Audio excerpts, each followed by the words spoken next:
So I hope all of you had a nice weekend celebration of Pani Hati wherever you were, and also Snan Yatra. So before I start, I would like to hear from you. How was your Snan Yatra or Pani Hati? Did you all participate? Did you all participate in the Snan Yatra? And if so, what was your experience? Ashmita, can you tell me, please? Mataji, I was there for Pani Hati, not for Syan Yatra. Like I had exams. Okay, you participated for Pani Hati. All right. Did we see each other, Ashmita? Yes, Mataji. Okay, okay. So tell me, how was your experience? Did you have any realization? Did you, can you tell me something about the festival? So I liked the drama a lot, Okay, and the thing that I realized was we can only reach the Lord by serving His devotees. okay, okay. That's That's His devotees nice. very important. That's good to know, Ashmita. So we can reach the Lord only by serving his devotees. All right. Ashmita, where do you stay? Chennai. I'm studying in Chennai, Mataji. I'm from All Bangalore, but I'm studying in Chennai. right, right. Okay. All right, Ashmita. And anybody else? Bindu, did you attend Snan Yatra? And if so, can you give me your experience? How was it? Bindu, are you there?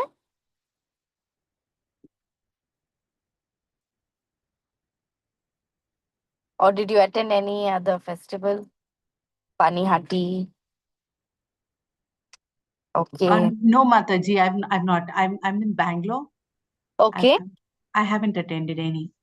All right. And what do you do in Bangalore, Bindu Mataji?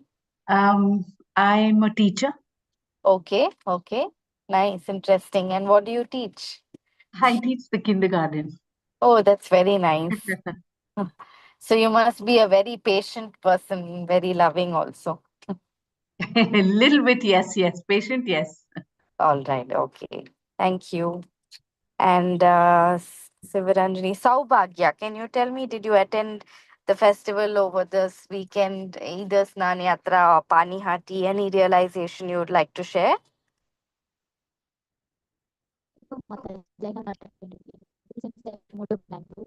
I have not. I think your voice is getting cut, maybe your connection.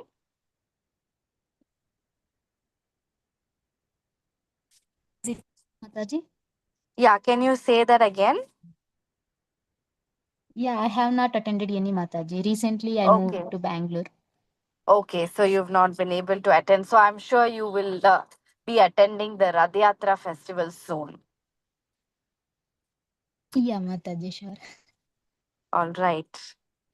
So welcome, Suruti, Tamil Elekya, Sudarshana. Sudarshana, did you attend any of the festivals in the past week?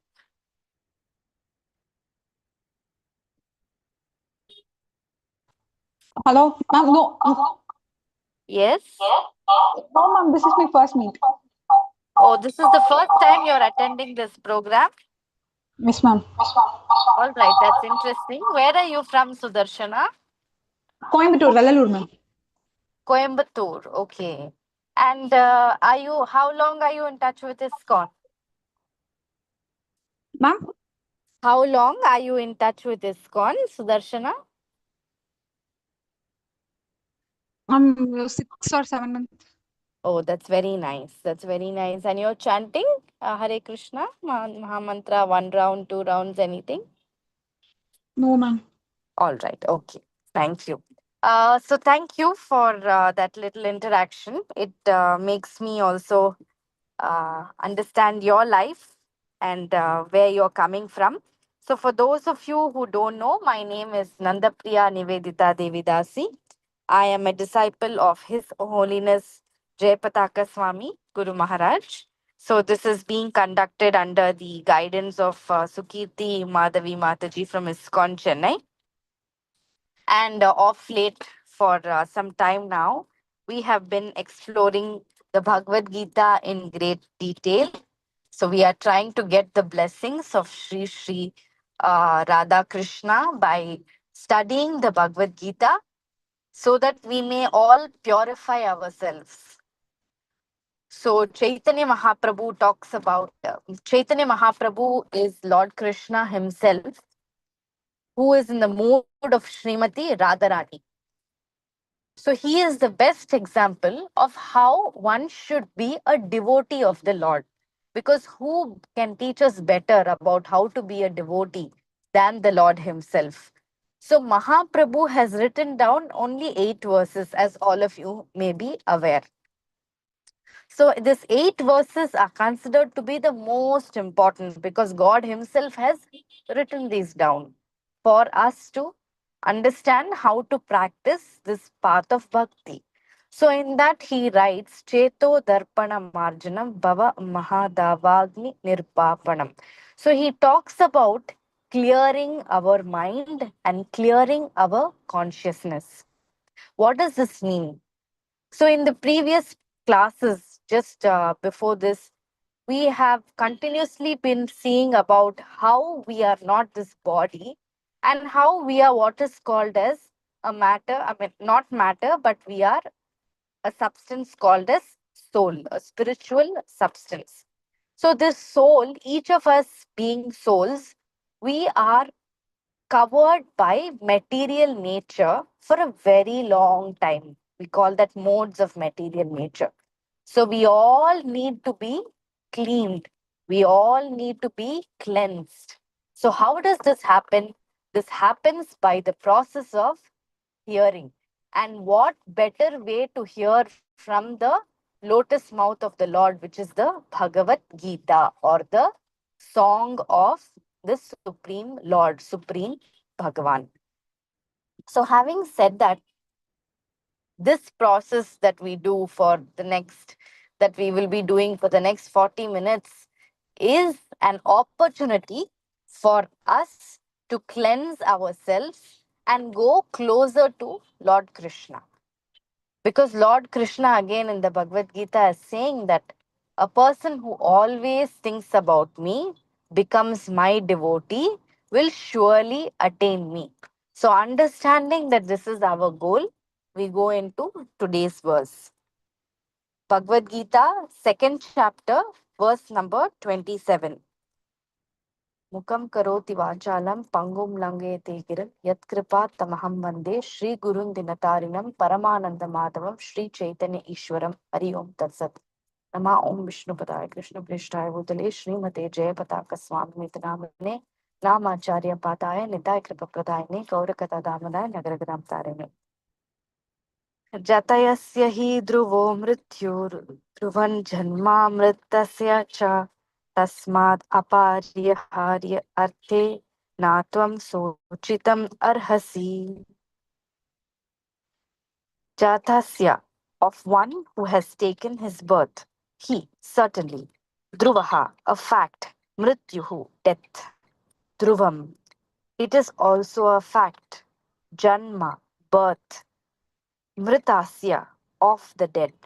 Cha, also. Tasmat, therefore. Apar iharye, of that which is unavoidable. Arte, in the matter. Na, do not. Tvam, you. Sochitam, to lament. Arhasi, deserve. One who has taken his birth is sure to die, and after death, one is sure to take birth again. Therefore, in the unavoidable discharge of your duty, you should not lament.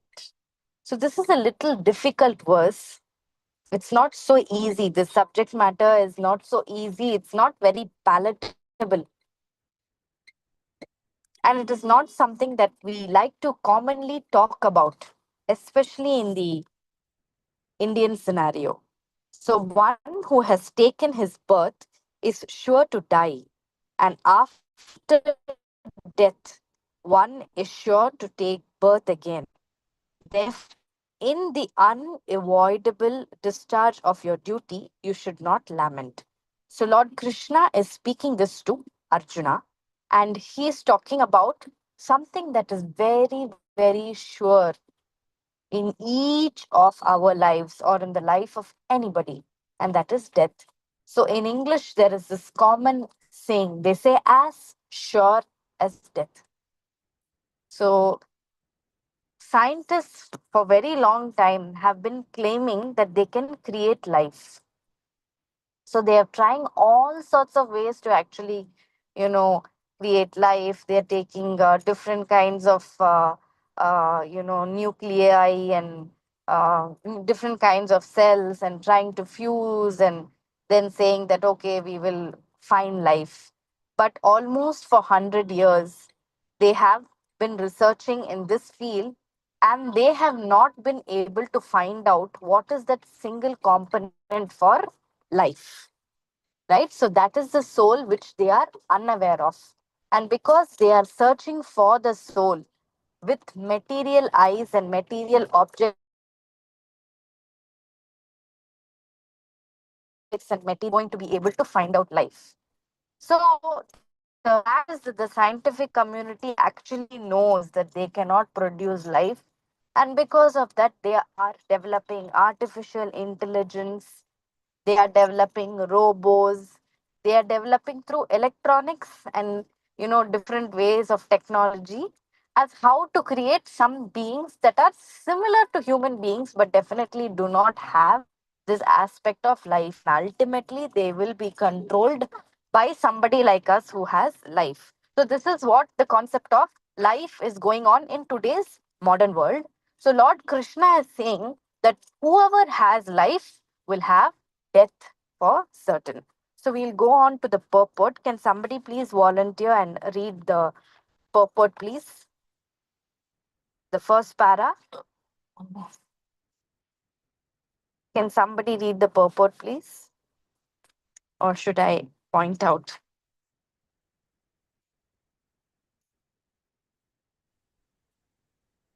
Anybody, please volunteer. Hare Krishna Mataji. Yes, Hare Krishna. I will read. Thank you. I'll just open it for you. Yes. Yeah. Purport. One has to take birth according to one's activities of life, and after finishing one term of activities, one has to die to take birth for the next. In this way, one is going through one cycle of birth and death after another without liberation. The cycle of birth and death does not, however, support unnecessary murder, slaughter, and war. But at the same time, violence and war are inevitable factors in human society for keeping law and order. Okay. The This back. is yeah, you can stop there. This is the short purport. So let's just see the first line alone. One has to take birth according to one's activities of life. So this is a very simple statement, but it's a very heavy statement. Whatever activity we do in this life, accordingly, we will get our next birth. So, whatever activity we have done in our previous lives is what is determining this particular life that we are leading. So, it's very, very important that we take it seriously, this particular birth, and we do certain activities so that our next birth is more auspicious, more Krishna conscious, or even better, back to Godhead. So it is very important for us to watch our activities. What are we doing from morning to night? How much Krishna conscious are we actually? Are we chanting Hare Krishna Mahamantra, or are we worshipping the Lord? Are we thinking about the Lord? Are we hearing about the Lord? So first line itself is an action that is being described here, and that is we have to do activities in such a way that we can make our present birth and the next birth more auspicious. And then Prabhupada goes on to say, and after finishing one's terms of activities, one has to die to take birth for the next. So everybody is looking for finishing these activities, isn't it? Because as soon as we go to as soon as a child is born, we talk about school. After the school activity is over, we talk about college life. After college life is over, we talk about going to office. After office, we talk about taking care of our family, having a family in the first place, taking care of our family, getting them married, taking care of the grandchildren, and then life ends.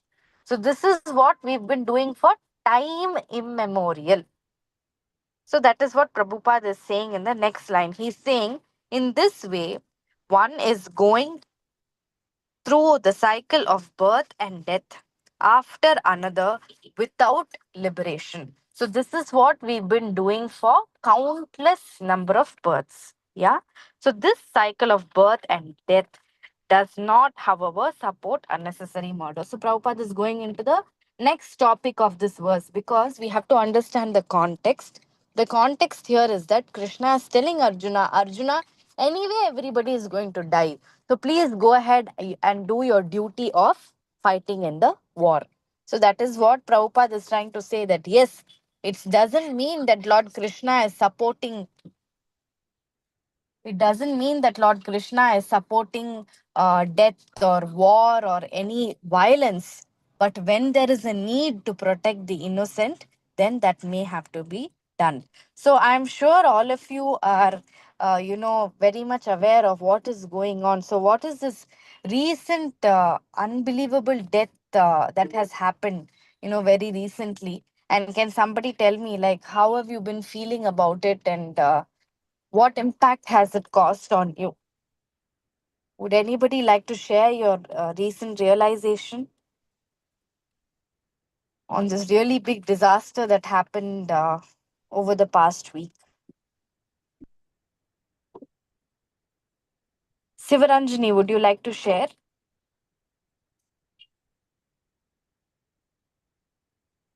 Are you there, Shivaranjani? Yes, yes, yes, Mataji. Hare Krishna, Yes. Mataji. Hare Krishna. I am not the person who is aware of general knowledge, but as you were speaking, devotees, I got to know about the plane crash Okay, okay. and how, like, how the families of people, although the death is inevitable, Yeah, how the near and dear ones must be feeling after that incident. right. Right. So, yeah. So, to go into more details, thank you, Sivaranjani. So, 250 people or even more, suddenly in just a few seconds, they lost their lives, right? Just in such a short span of time, they lost their lives. They were not thinking that, for example, they were not in a hospital bed, they were not undergoing a surgery, they were not doing anything dangerous. They were just going on a particular aeroplane where they thought that they are going to be safe and they are going to reach a particular destination. Some of them were going for a holiday, some of them were going to see their kith and kin, some of them were even, I believe there was a person who had actually traveled back to India just to immerse the ashes of his wife. So there were different kinds of people, definitely not thinking that they would die. But then just within few seconds, this thing called as death was forced upon them. So this is something that we all have to understand, that we may see it happening to somebody else, but this is our reality. And when that reality will come, also, we don't know. So, that is what Lord Krishna is preparing us for. So, that is the point of studying this whole Bhagavad Gita, that when we talk about these subject matters so easily, and when we talk about these subject matters and when we are aware, we ensure that we are at least keeping ourselves equipped with knowledge to deal with such problems. Yeah. So just give me a minute.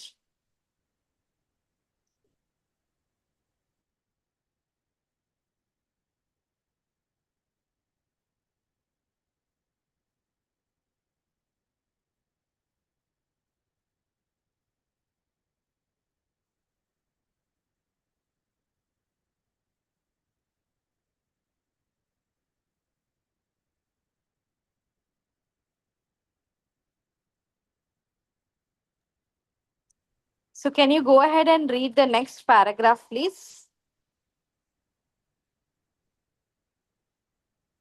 Can you read the next paragraph, please?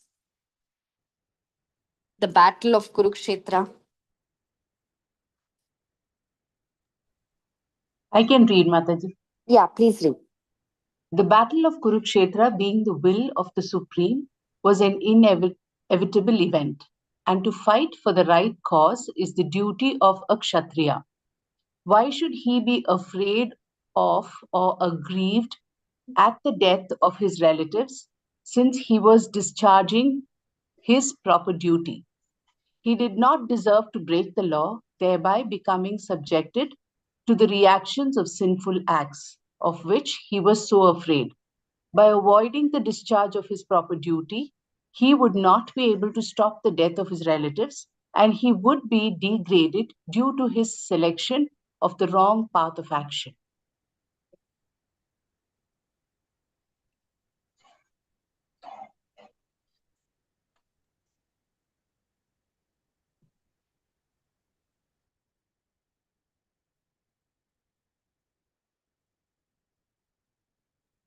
Hare Krishna, am I audible? Yes, Mataji. All right, okay. Thank you. Sorry, I've again been traveling, so it's a little disconnected. So, the Battle of Kurukshetra is what Srila Prabhupada is talking here, that although we don't like battles, although certain things may be very difficult for us, here it was the will of the Supreme, and thereby it was an inevitable event.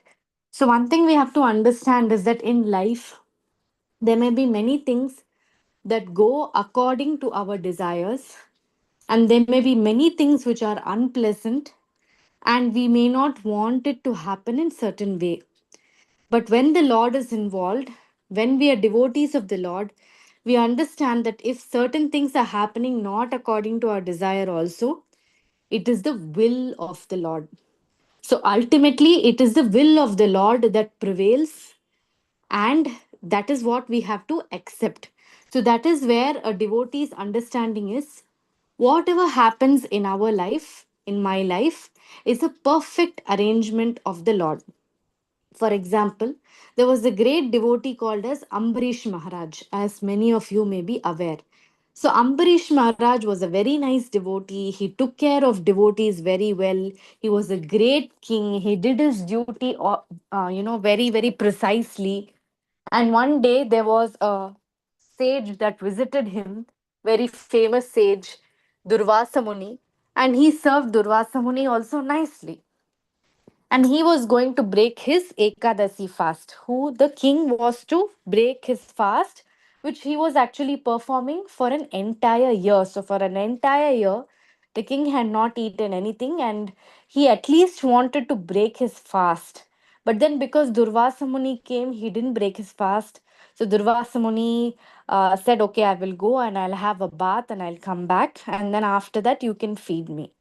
So people in his court, that is the king's court, in Amrish Maharaj's court, advised him that, my dear king, you can just drink a sip of water so that you can break your fast. And because there is something called as a break, like there is a paran time where within that time we are supposed to break the fast. So they say you drink water, and that will be considered as you've broken your fast. And then let Durvasa Muni come, you can feed him, and then everything will go well. So the king follows the instructions of the sages in his court, and then he drinks water. But when by then Durvasa Muni comes and he gets to know that, oh my god, this is what Ambarish Maharaj has done. He has taken water before serving me food, so I am going to curse him.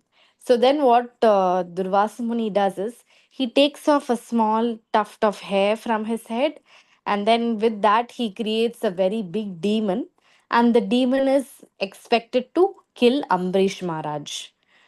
So then Lord Krishna intervenes, and later, it so happens that Durvasa Muni has to go searching for his life, begging for his life. But in between, when all this was happening, when Durvasa Muni got angry, when Ambarish Maharaj was cursed, what happened was that not even for a minute Ambarish Maharaj was thinking, why did this happen to me? or he was trying to make sense of what happened, or was he lamenting, or did he protest? He immediately folded his hands in front of Durvasa Muni and thought that this is the perfect arrangement of the Lord. So that is what is called as understanding the will of the Lord. So in Arjuna's case, it was completely unacceptable for Arjuna that Krishna is telling him to wage this war. He's telling him to kill all his kith and kin. But then, because it was the will of the Lord, we need to have the faith that the Lord knows better than us. So that is what is, is the importance of accepting of the will of the Lord. And then coming back, then Prabhupada goes on to say that he was asked to fight for the right cause, and it is the duty of a Kshatriya. So, this whole point of doing duty, a world over, and especially in India, if people you ask them what is Bhagavad Gita, then they'll say in Bhagavad Gita, Krishna says, Karmanyevadi Karaste, that is, do your duty. So, yes, Lord Krishna did support each of us doing our duties. And even if our duties called for certain difficult actions, we have to go ahead and do it. So, that's why Prabhupada is saying that why should Arjuna be afraid or aggrieved at the death of his relatives since he was discharging his proper duty? So, yes, this does not give us the license to kill anybody. Like Hitler, for example, he completely misunderstood the philosophy of Bhagavad Gita, and he went aside and he went ahead and he killed so many thousands of people. So that was completely unacceptable. So here, when Lord Krishna is trying to re-establish dharma, we have to understand that for so many years the Pandavas were constantly trying, to stay away from the Kauravas, who were not necessarily ruling well. People under them were not happy. They were womanizers. They did not treat Draupadi also well. So they were completely adharmic people. So although they were adharmic, the Pandavas, or the righteous people, or for example, the Lord Himself, had given them many, many, many opportunities. But they never took up the opportunity, they never understood good from bad, they could never make the right decisions. So finally, this war had to be waged, right? So it is important for us to understand the context in why Lord Krishna is talking about Arjuna waging the war. And in this context, he's telling Arjuna that, yes, my dear Arjuna, it is important for you to go ahead and kill, because anyway death is inevitable. Another thing we have to understand is that, especially not in this yuga but in the previous yugas, even in this yuga, we can say for a righteous cause, if a war is waged, anybody who dies on the battlefield is guaranteed liberation. So he is guaranteed a very good next life. So that is why, a warrior was considered very, very noble. He was almost considered like a demigod, because a warrior was going to do so much sacrifice, and if they die on the battlefield, they also get liberation. So, by avoiding the discharge of his proper duty, he would not be able to stop the death of his relatives, and he would be degraded due to the selection of wrong path of action. So, it's very important, especially if we are in positions of influence, if we are in positions of leadership, or if we are in any position to raise our voice. Lord Krishna is also talking about the importance of standing up for the truth. Of course, it should not be at the risk of our safety, but we should stand up to what the truth is, and we should be able to support a positive cause. And that is something that the Lord is surely recommending. Yeah, so it's a small purport, like I said, and this is what is the main understanding of this verse is that first we have to understand that death is inevitable. It can happen to anybody at any point in time. It is not something in the future. It is actually happening every minute of our lives. Every minute when the clock is ticking, we are actually closer to death. So in ISKCON, people don't take celebrating birthdays very seriously. Of course, there is a lot of sharing of love and affection and prasadam, etc. And we go and ask devotees for blessings. But the understanding of a birthday is that we are 1 year closer to death, right? So, this is something that is inevitable, and we have to realize that it is something that will knock our doors. If we have this understanding, then we have to start preparing ourselves for this exam called as death, so that we are out of this cycle of birth and death, as Srila Prabhupada is talking about in the purport. So there's this very famous bhajan by Adi Shankaracharya. So it says that Bhaja Govindam, Govindam Bhaja Mudamate. So then he is saying that all of us, all of you, please chant the names of Govinda, and those who do not worship the Lord Govinda are actually considered foolish. They are considered fools, right? And then he goes on to say that Punarapi Jananam, Punarapi Maranam. So he goes on to say that, this we are constantly being born and we are constantly being dead. So we have to come out of this cycle of birth and death. And if we have to come out from the cycle of birth and death, what should we do? We have to purify ourselves, like I started off today's class, is that we have to purify ourselves, and that we do by associating with the Lord directly, by hearing to scriptures like the Bhagavad Gita and Srimad Bhagavatam. And then it is also important for us to understand the will of the Lord. Sometimes there may be unpleasant activities that are taking place in our lives, around us. Sometimes there may be a death of a loved one, which we may not just be able to come out of, but then we have to understand that the Supreme Lord is the one who gives life. So He is the one who also knows when to take life, and that is actually going on according to the karma of a person. So we accept anything from as difficult as death or any other reversal as the will of the Lord. And also, the Lord completely supports us doing our duty. So it's very important for us not to chicken out from something that is difficult, from a goal that is tough.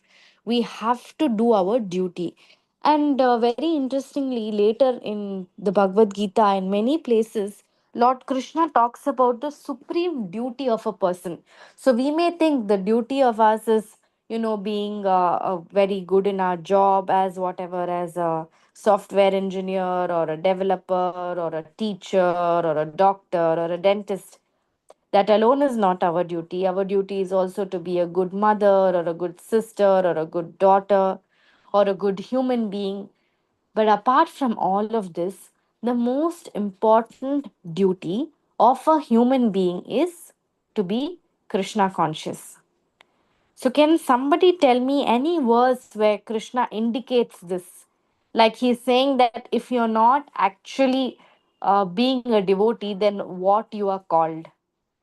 Can somebody recollect, or does anybody have any uh, parallel to what I'm speaking now? Something that Krishna says in the Bhagavad Gita.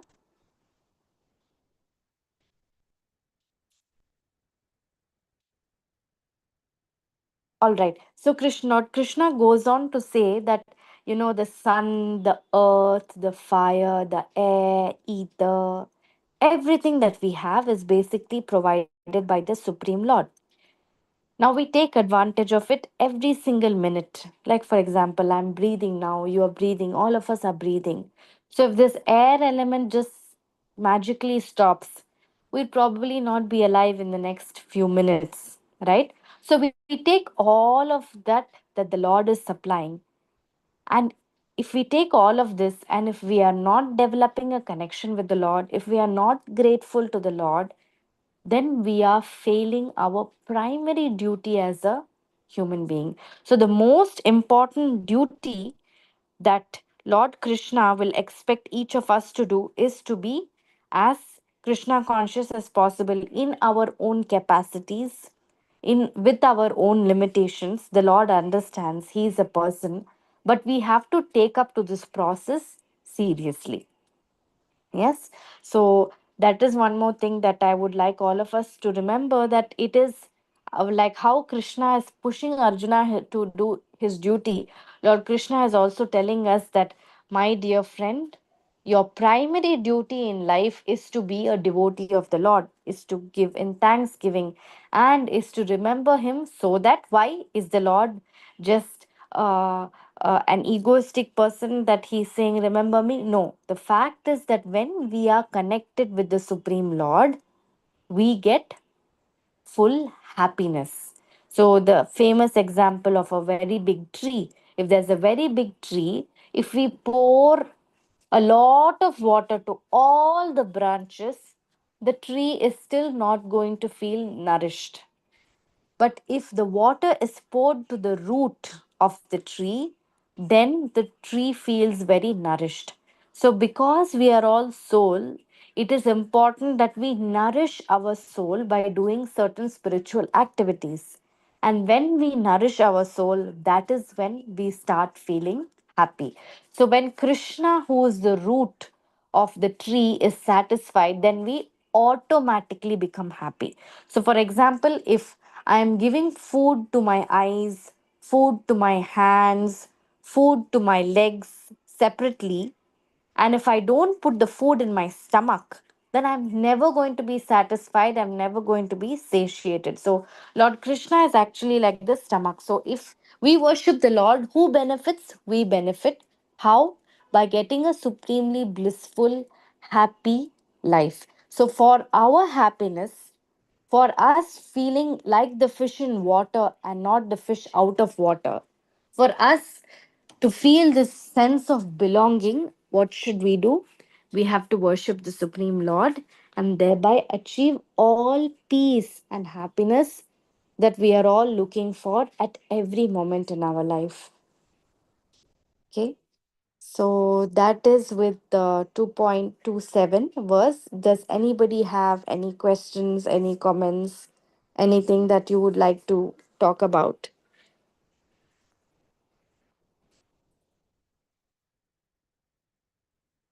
Or any experience? Especially, we spoke about this very difficult topic, death. So, does anybody want to share anything?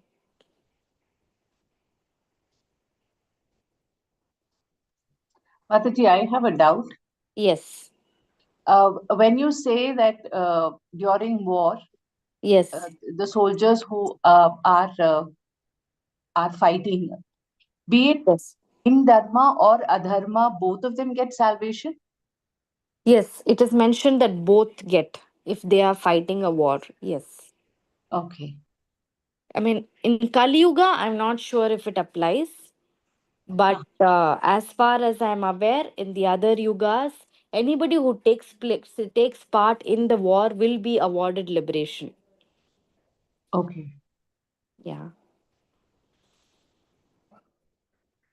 All right.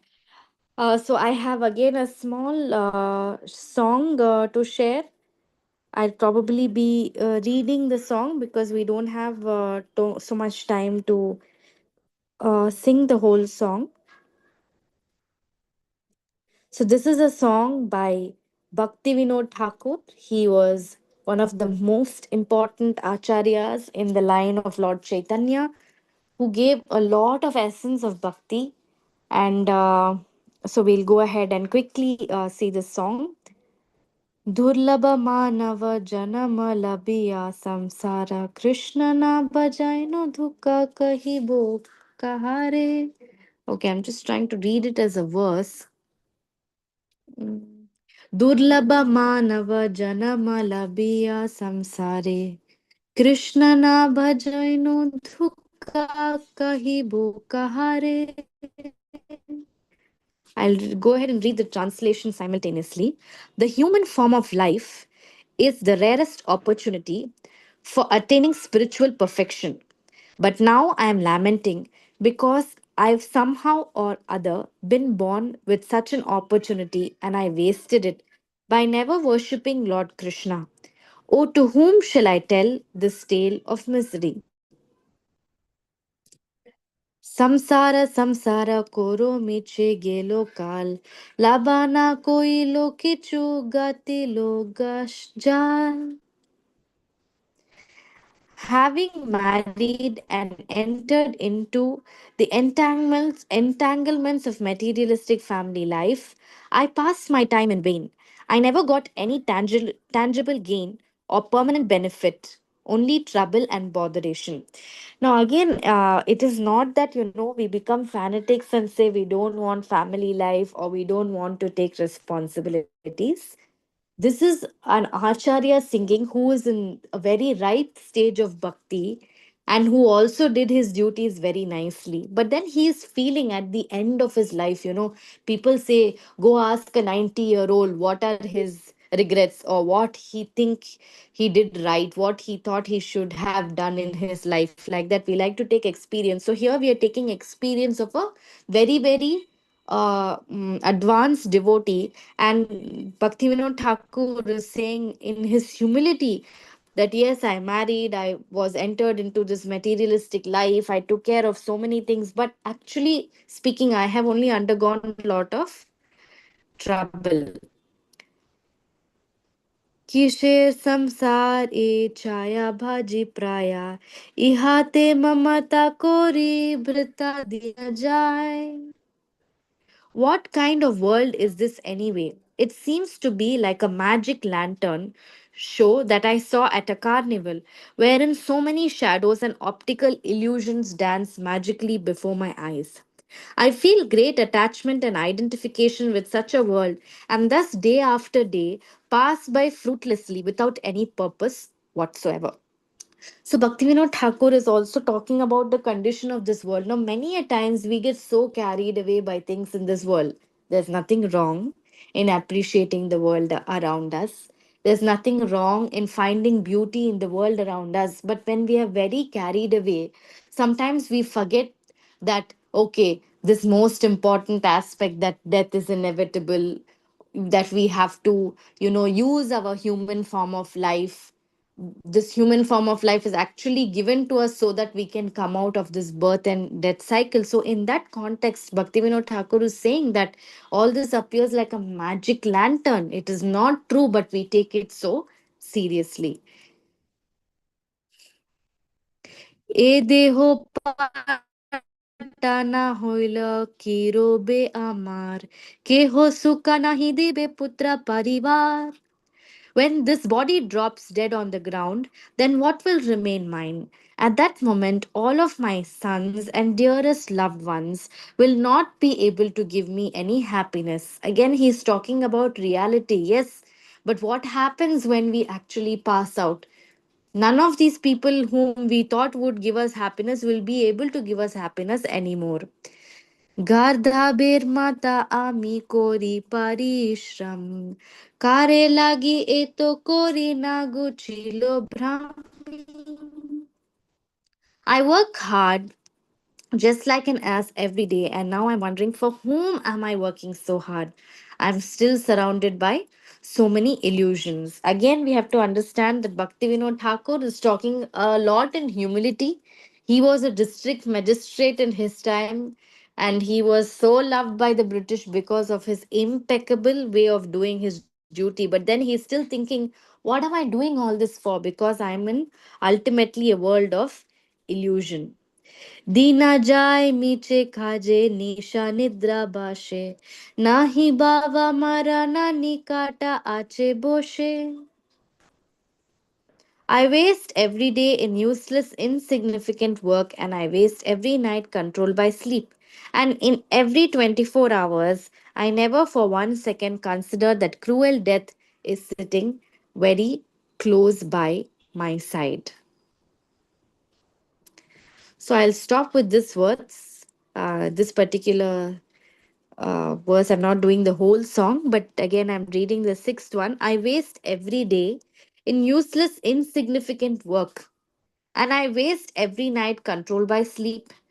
And in every 24 hours, I never for 1 second consider that cruel death is sitting very close by my side. So this is especially true when we are taking certain things too seriously, when we are affected by certain things too much, when we have arguments unnecessarily, when we are bothering ourselves with what somebody said. some point of time and we are still thinking about it, and we are feeling hurt, so many different things.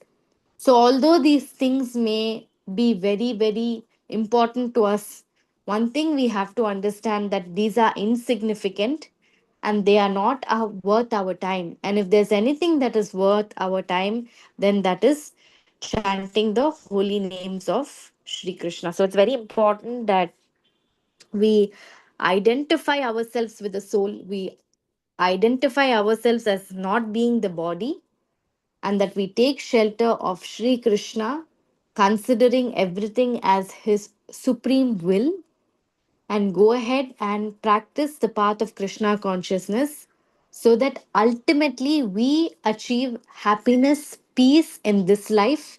And even if there's anything untoward that happens in our life, we are able to see it through Shastra Chakshu, that is, through the eyes of the Gita, and thereby we can continue to lead lives. So, if there are any questions, any comments, anything that you feel, I, I have a yes. question. So Yes. like this incident recently happened with me. Like I had a small fight like two many types with my like orient owner. So Okay. that day I couldn't concentrate on my chanting. Like it Mm. happened in the early morning and I couldn't do chanting at all that day. I was constantly thinking about the fight. So even though Mhm. she doesn't like her role doesn't play much significance in my life, still I was affected by that small fight. So Right. like even though I wanted to chant, I couldn't concentrate because of the fight. So in such situation, how can I try to focus on like chanting and remembering Krishna? Right. Um, so yes, we are all human, and I'm sure our emotions are also valid. So one thing you can do is that if something is going on in your mind, uh, you can just write it down on a piece of paper, and get your thoughts clarified, that what are you feeling, and why you feeling in a certain way, so that that burden of your mind constantly overthinking is not there, because the fact is that you're hurt, right? So if you can just pen it down, or if you can just get it out of your system, tell somebody or write it down or journal it down, like they say, that may help. It may take just 5-10 minutes, but it'll go a long way than maybe just artificially telling yourself it's okay, don't worry. So that is one thing that you can do. And apart from that, we can remind ourselves, okay, fine, yes, I understand I am hurt, but who is this person hurt? This person has hurt my mind, but I am not my mind. I am not the body. I'm spirit soul.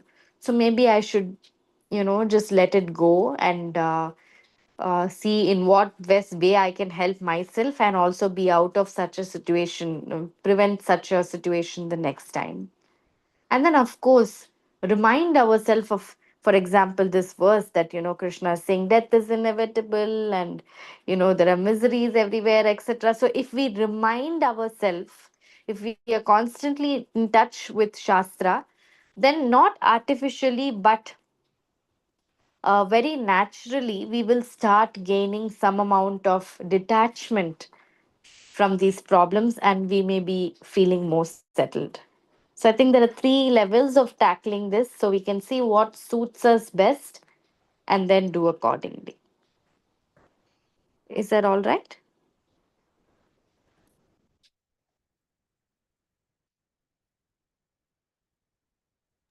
Yes, Mataji. All right. Any other questions? Anything that you feel you don't agree?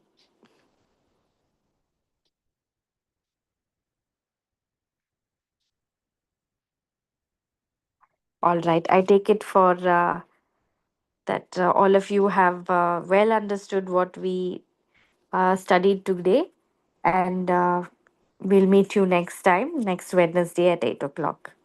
Thank you very much for being here. I'll share this particular song also, if possible, in the group. So if you like, you can, read the whole song as well. Thank you. Hare Krishna. Hare Krishna.